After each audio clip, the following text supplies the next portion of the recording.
ପିଲାମାନେ ଆଜିର କ୍ଲାସ୍କୁ ତୁମମାନଙ୍କୁ ସ୍ୱାଗତ କରୁଛି। ଆଜି ଆମେ ତୁମ ଜଣା ଅଜଣା ବହିରୁ ଉଦ୍ଭିଦର ବିଭିନ୍ନ ଅଂଶ ପ୍ରସଙ୍ଗରେ ଆଲୋଚନା କରିବା। ତୁମେ ତ ଅନେକ ପ୍ରକାର ଗଛ ଦେଖିଛ। ତା'ର କେତେକ ଅଂଶ ବାହାରେ ଥାଏ, ଯଥା ପତ୍ର, ଫୁଲ, ଫଳ, କାଣ୍ଡ, ଶାଖା ପ୍ରଶାଖା ଇତ୍ୟାଦି। ମାତ୍ର ଗଛର ଚେର ମାଟି ତଳେ ଥାଏ। ଏହାକୁ ଆମେ ଗଛର ମୂଳ କହିଥାନ୍ତି। ଏହାକୁ ପୁଣି ଦୁଇ ଭାଗରେ ବିଭକ୍ତ କରାଯାଇଛି, ଯଥା ପ୍ରଧାନ ମୂଳ ଓ ଗୁଚ୍ଛମୂଳ। ଗଛର ଉପର ଅଂଶକୁ, ଯେଉଁ ଅଂଶରୁ ମାଟି ତଳକୁ କ୍ରମେ କ୍ରମେ ସରୁ ହୋଇଥାଏ, ତାହାକୁ ପ୍ରଧାନ ମୂଳ କୁହାଯାଏ। ସେହିପରି ଗଛର ମୂଳରୁ ଯେଉଁ ଗୋଛାଏ ସରୁ ସରୁ ଚେର ବାହାରିଥାଏ, ତାହାକୁ ଗୁଚ୍ଛମୂଳ କହନ୍ତି।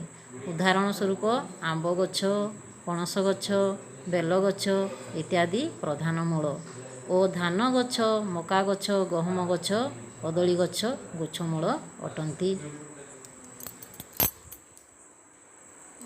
କହିଲି ଯେ